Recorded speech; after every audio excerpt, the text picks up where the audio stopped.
Wisconsin's Lake Michigan fishing season is off to a great start, and in just a few minutes, I'll fish for salmon with Dumper Dan Sport Fishing Charters of Sheboygan. And then Deb Wolniak tours the Wildlife and Need Center in Oconomowoc. But first, we'll visit the Wild Rose Fish Hatchery for a look at a new high-tech fish tagging system for the Great Lakes. I'm Dan Small, and it's time once again for Outdoor Wisconsin. Summer to fall, winter to spring, from Green Bay to where the St. Croix sings, from Kettle Moraine to Superior Shore, outdoor Wisconsin, outdoor Wisconsin. Lake Michigan's fantastic trout and salmon fishing is due in large part to the annual stocking of several million fish by agencies in Wisconsin, Illinois, Indiana, and Michigan. Because of increased natural reproduction, there's some concern that we may be actually stocking too many fish. To learn more about salmon stocking, we went to the state fish hatchery at Wild Rose, where a U.S. Fish and Wildlife Service team was tagging Chinook fingerlings. Great Lakes data analyst Chuck Bronte explained what his team was doing. Chuck, tell us what's going on here. Well, the trailer we're standing in is a $1.3 million piece of equipment that's designed to automatically adipose fin clip and coated wire tag fish at a rapid rate of speed. We're here at the Wild Rose National State Fish Hatchery tagging Chinook salmon. The ultimate effect is to get a better handle on the impact of stocking Chinook, coho, and even lake trout. We're doing this with lake trout as well. We're trying to restore lake trout. That's one of the international initiatives on the Great Lakes. The states are interested in preserving the multi-billion-dollar sport fishery they have. And right now, with the ecosystem changing so rapidly across the entire Great Lakes, knowing more about the impact and the efficacy of your stocking rates makes good biological sense, and it also makes good economic sense. The vision of the program is basically to provide a full suite of services to the states and the tribes, starting with tagging services, then tag recovery services, helping the states recover the tags from the creel, but also providing biostatistical services like experimental design development, database management services to house all the recovery and tagging data, and also to help cooperatively analyze the data once all the tag returns are in. So the idea here is that the fish are basically pumped into a sorting device that measures their length to 1/10 of a millimeter, diverts them into one of 6 different tagging lines that are set up for a specific length range of fish, and the fish are quickly have their adipose fin clip cut off, and then go down to a tagging device which inserts a coated wire tag into the nose. Once it goes through 2 quality control checks, if it has an adequate fin clip and contains a coated wire tag, it'll move out to the hatchery to a waiting raceway and ready to be stocked into Lake Michigan. Now, how many fish are processed here at Wild Rose, and how about lake-wide for Lake Michigan? Okay, at Wild Rose here, they have about 700,000 Chinook salmon that are produced every year, give or take a few thousand. We're right now in our last day of tagging, and basically tomorrow we'll be done. We've been here about 10 days.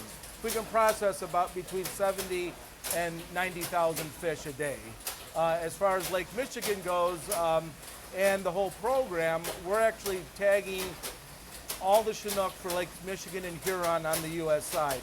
That's about 4.3 million fish that's stocked by Illinois, Indiana, Wisconsin, and Michigan, of which a majority of those will go, about 1.3 will go into Lake Huron and the balance in Lake Michigan. Why are we tagging fish here that go into Lake Michigan? Well, the big question here is that all the states want to know is the primary question is what's the level of natural reproduction? By marking and tagging all your hatchery fish, looking at the proportion of fish that come back with and without tags gives you a best estimate of what the levels of natural reproduction are. Using that information, the states can better balance their stocking rates in order to achieve a better balance between predators out there and the available prey. Now, these are Chinook salmon. How old are they, and what will happen to them next? Well, these Chinook are about 5 months old. Within the next several weeks, they'll be stocked out by the state of Wisconsin at several locations along the Wisconsin shoreline. And then what happens when they're caught eventually? Well, what happens is that we're going to have a recovery system in place starting this year where we will be assisting, the Fish and Wildlife Service will be assisting the states in recovering tagged fish. We will place 8 what we call headhunters at critical spots around Lake Michigan and the Michigan shoreline of Lake Huron to recover the coated wire tag fish that are caught by anglers, but also looking at the proportion of wild fish as well. And that'll continue on for many years. We hope to have 5 year classes fully tagged in the study and then have at least 3 to 8 years of recovery after that.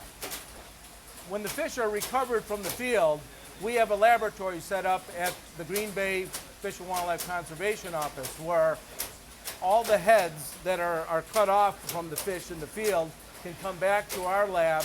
We extract the tags, read them, and the intent here is to develop a large relational database to house all the tagging and the recovery data so that all agencies can cumulatively analyze those returns and make some sense and make some management decisions.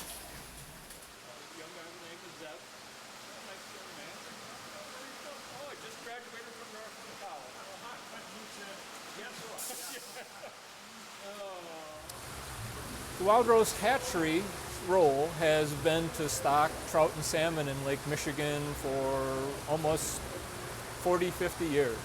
So we raise about 750,000 Chinook salmon a year, and this is the second year of all the fish being marked for this program. The Chinook salmon that are being marked in the trailer were started as eggs collected at Strawberry Creek in Sturgeon Bay. They were brought back to the hatchery, they were disinfected in an iodine solution to kill pathogens.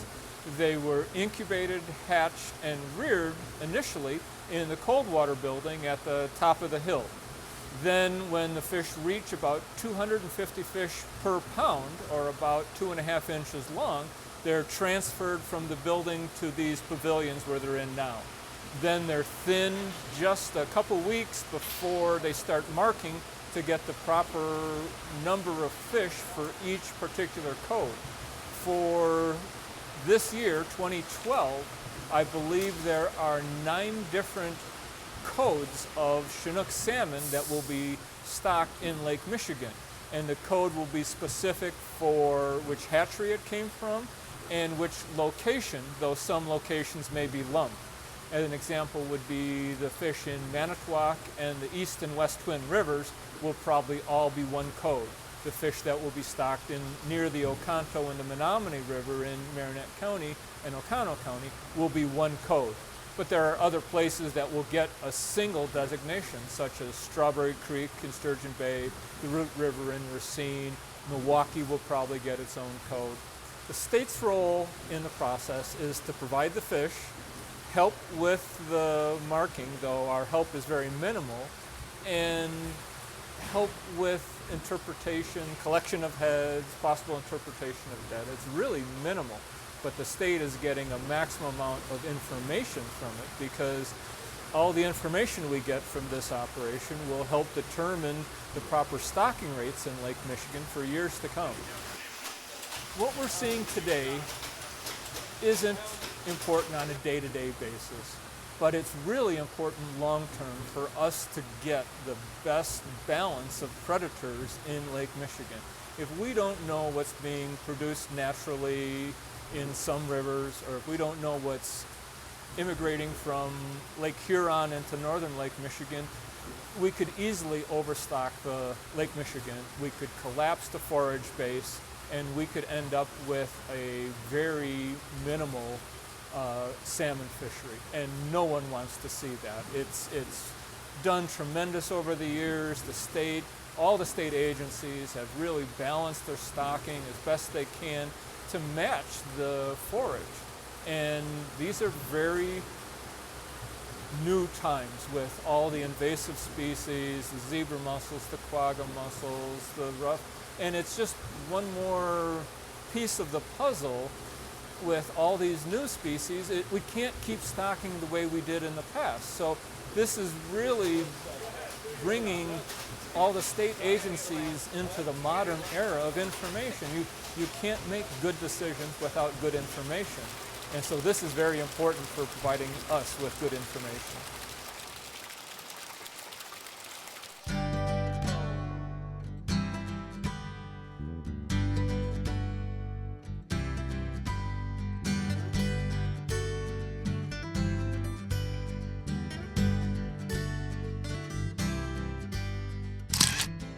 Eric Schmitz of Hartford, Wisconsin sent us this photo of a sharp-shinned hawk taken in Washington County.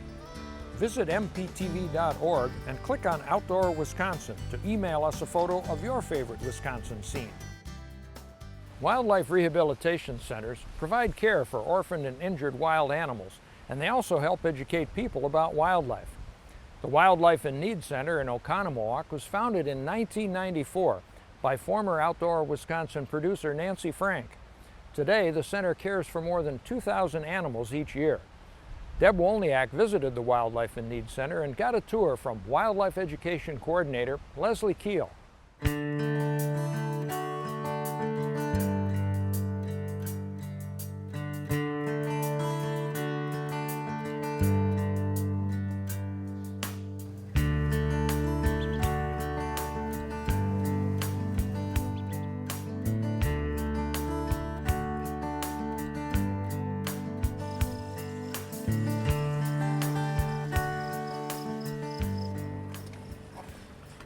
Here comes Dakota. Wow. You know, the Wildlife in Need Center here is doing such a tremendous job here in Oconomowoc, over in Waukesha County, with the birds and rehabilitation of animals. Leslie, tell us about Dakota. Well, Dakota is a great horned owl. He's the largest owl that we have here in Wisconsin. And Dakota came to the Wildlife in Need Center almost 12 years ago. He's been with us almost his entire life. Unfortunately, this poor guy's been a victim of kidnapping twice. Oh my. He was kidnapped as a baby. He was blown out of his nest during the high spring winds, which is how we get most of our owlets here at the Wildlife in Need Center. And someone picked him up and thought he'd make a good pet, which is really a detriment to much wildlife. Rather than taking him to a center, they took him home, and he had very poor nutrition. They did take him to a vet though, and the vet let them know it's breaking a federal law to take any birds home and try and make pets out of them. Now, he was kidnapped a second time as well, and that was widely publicized. Yes, unfortunately, the evening of November 12th, Dakota was taken out of his outdoor enclosure, and he did escape from his captors and did spend 3.5 weeks out in the wild. What was so frightening for us is, being an imprinted bird, he doesn't know how to hunt on his own. And that was the main thing that we were afraid of, is that Dakota was going to starve to death, which we did get him back after 3.5 weeks, and per our vet, he was about 2 to 3 days away from dying. Why don't we take a chance to go visit the other friends in the center and see what the situations they have and learn about their program? Sounds great. Okay. So putting Dakota back, nice and safe.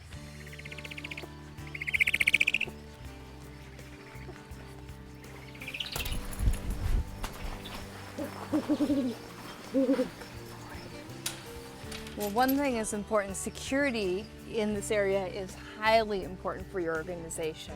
So this helps keep the animals safe and protects them from any outside intruders. So we know they're staying right where we put them. That's perfect. And a beautiful area here. Look at all these cages. Everything made for the animals, ready for them if they do have an injury for rehabilitation, correct? Oh, also, and it's putting them more or less back in their natural environment as they're starting to recover from any injuries or illnesses. And is it mostly avian cages here, or are there others? Oh no, we have got our educational animals out here. We have avian cages. We have mammals that are at the far end, because we get in lots of raccoons and squirrels. And we also have foster animals out here who help the new babies. You have some really cute animals. I mean, they are cute. It's hard to say that, but it is true. Feeding right now in the lab. Can we go check them out? Absolutely, let's go look. All right. Oh, look how cute the little one is. What is that? That is a little juvenile woodchuck, otherwise known as a groundhog. Oh, okay. And rehabilitating it, or what happened? Yes, he obviously most likely got lost from his mom, and we will now keep him until he's old enough to go back out into the wild. Well, and when they're little like this, I mean, they are mammals. They want the comfort of soft blankets, and they want to snuggle with their other siblings, and they will ask for attention for food and stuff. Once they start weaning, we really start limiting our contact with them once they're eating solid foods on their own. And that wildness is in there. I mean, that comes out. They look like little pets at this point, but they're not. They're wild animals, and that's their heritage and right to be wild and free. And volunteers work in this room? Yes, this is our baby mammal nursery feeding room. Most of our volunteers are going to be coming through here, and our interns do the majority of the work in here. We have over 15 interns coming in this summer, and we have over 50 plus volunteers that will be helping us. Wow. Look at that.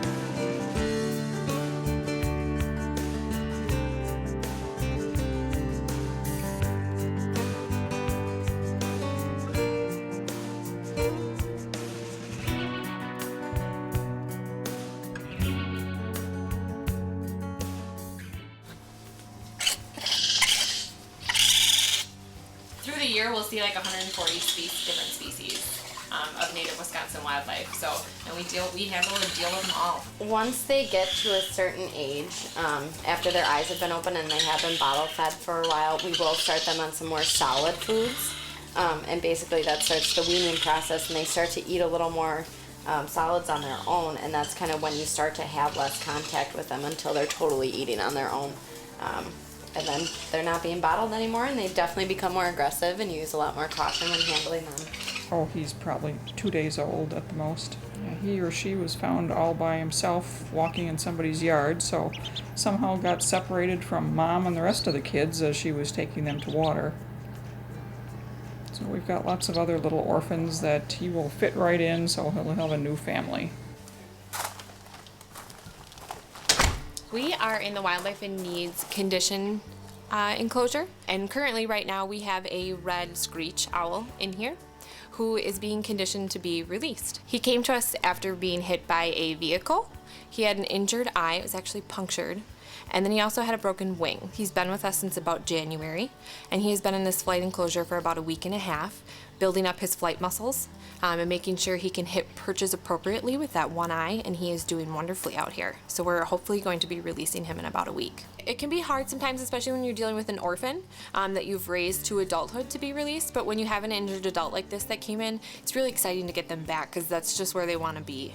So it's really actually exciting, especially with these raptors. It's one of the best release to see something take off like that into the wild. We obviously, having this larger facility, are able to isolate animals like we never could before. So screaming baby raccoons can be kept away from the infant cottontails that are high stress patients that we get in here. So that has been a huge part of our animal enhancement in our care. So that has been wonderful. Oh, look who we have out here. The Executive Director, Joan Rudnitsky, with a special friend. Who is this? This is Jewel, our ornate box turtle. Oh, she's cute. What is her story? Well, unfortunately, Jewel's another victim of kidnapping, collected by people who were looking to sell turtles at a pet store. But thankfully, when she got to the pet store owners realized that this is a protected species in Wisconsin and has been since 1972. And you use her for education purposes? We do. The educational animals go with me to approximately 120 programs a year. Oh, that's fabulous. And that's the point here. Not only education, but rehabilitation.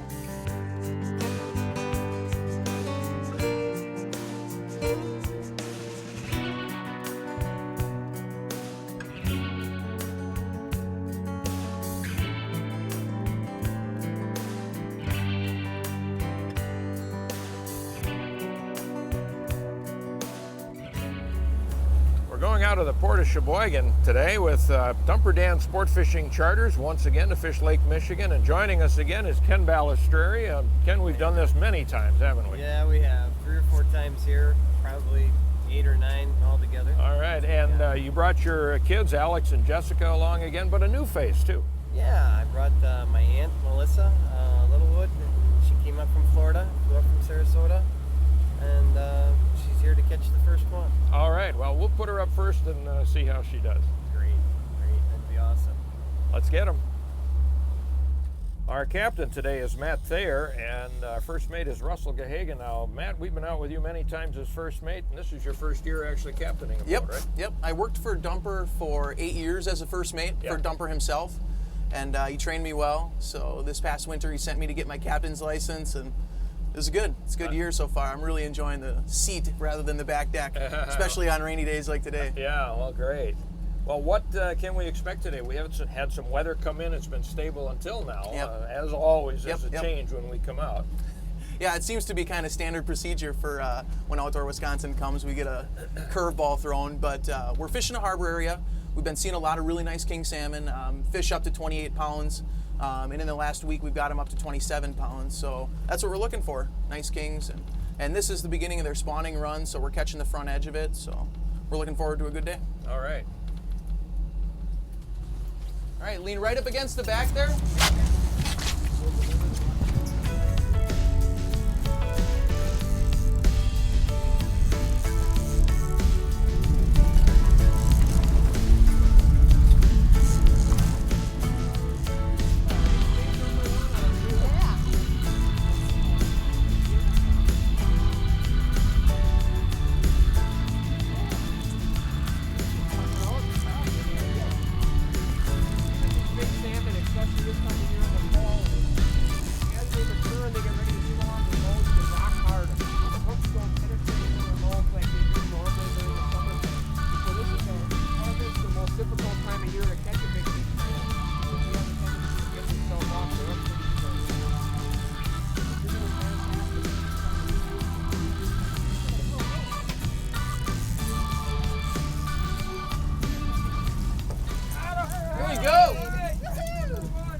Melissa, I understand you did well fishing in North Carolina recently.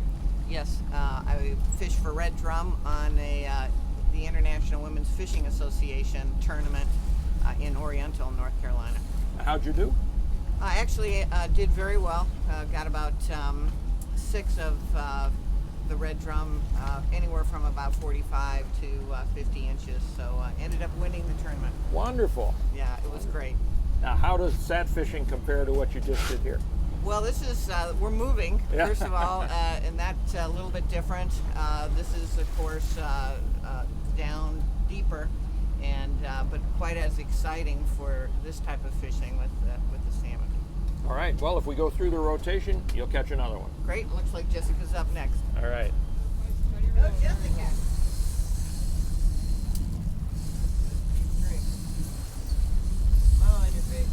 Where's the fish at, Russ? Fine, way back there. All right. Big one, honey. Deep on.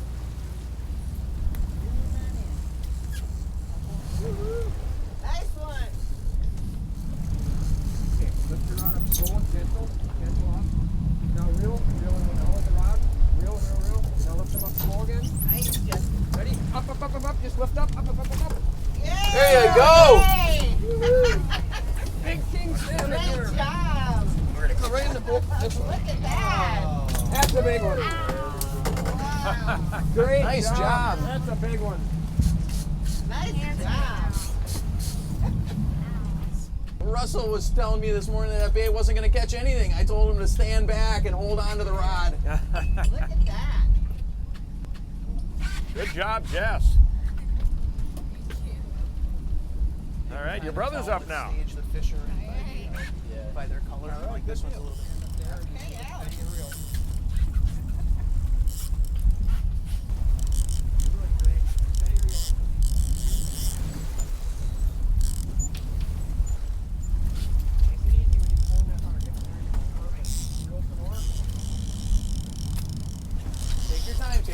Take your time. Nice and Back easy. here again. Reel some more. Now reel down. Reel go down. Now lift them up. Nice and slow. I got him.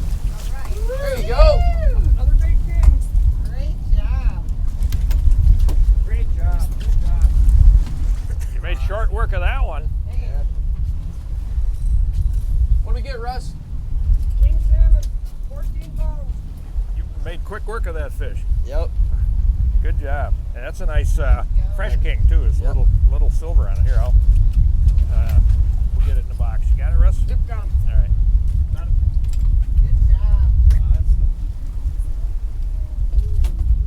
Well, another successful trip with Dumper Dan's Charters out of Sheboygan. Ken, Melissa and the kids caught some fish and they did well. I know. Next time we're gonna have to go first. All right.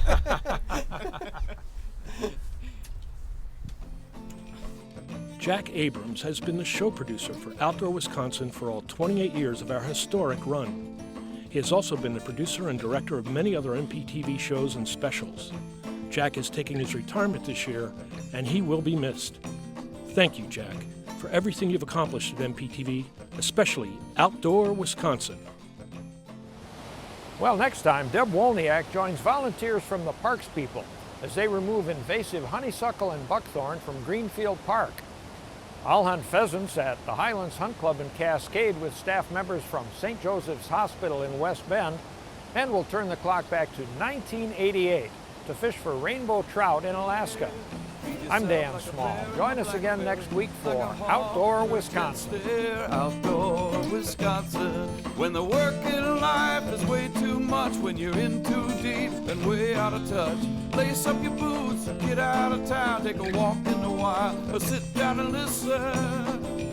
Listen to the sounds of the critters of the night, the wind in the leaves and the little river run. Coyote brother howling in the full moonlight. Outdoor Wisconsin. Hike, fish, hunt, camp, sail, canoe, ski, photograph, laugh, do what you want to. Stick your nose where the wild rose grows. Outdoor Wisconsin. Outdoor Wisconsin.